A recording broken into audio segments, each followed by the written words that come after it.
So now we have to figure out where to report all these things we've learned about in this chapter on the balance sheet. So let's start with current assets. We have our short-term category, and these, when a user of the financial statements looks at this, they want to see things that are going to be used up or within the within the next year or the accounting period, whichever is longer. So current assets, cash, usually your next item after that is going to be your short-term investments, and you have to say that they're reported at fair value.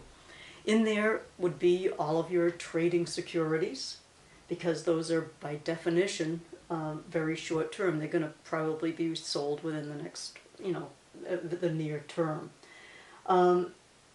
You have your available for sale investments, and these might be sold sometime. The ones that are going to be sold, after the current period, would be reported in the investment section, which is assumed to be a little bit more long-term.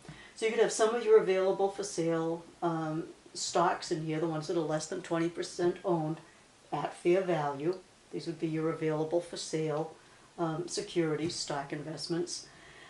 And you could also have some debt investments that were held to maturity or were not planning to be sold, in the near term. So you can also have debt investments here. Wiley does not make it clear on their financial statement about that, but your short-term investments, that can be debt investments if they're going to be sold in the near term, if that's their purpose. And then you've got your stock investments. These are your equity investments. These are the ones that we've purchased for strategic reasons, and these are going to be definitely in your investment section. They're the 20 to 50% owned companies, and they're reported at equity. Remember how we have the purchase price of those, and then we add our percentage of the net income of the other company and deduct our share of their dividends. Okay. So your long-term investments are usually going to be after your current assets and before your property, plant, and equipment. Okay, so what else do we need to know here? Oh yes, when we're reporting the unrealized gains and losses on our available for sale, this is where they're going to show up.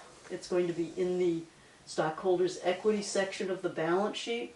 You've done all of your paid-in capital, your capital stock, your additional paid-in capital. You've written the whole thing down. You come down to retained earnings, total of paid-in capital and retained earnings, and then you add your unrealized gain on available for sale securities or deduct your unrealized loss.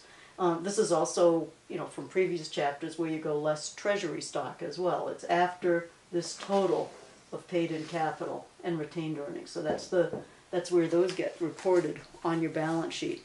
Other items in the chapter get reported on the income statement. You've got your unrealized gains and losses on the trading securities, and those get reported on the income statement, other revenues and gains, or other expenses and losses. When we buy and sell investments, as we did with the beginning journal entries to this chapter, any actual gains and losses on our stock and debt investments also get reported, other revenues and gains or other expenses and losses, on the income statement. And then, since we're on the receiving end of dividends and interest, we're going to be reporting our dividend revenue from stock investments and our interest revenue from debt investments, also other revenues and gains on the income statement. So if you look at the illustration 1212 on page 621, all the items in red are where everything gets reported. And at this point, I hope that starts to tie in with what we've done in this chapter in terms of all the journal entries.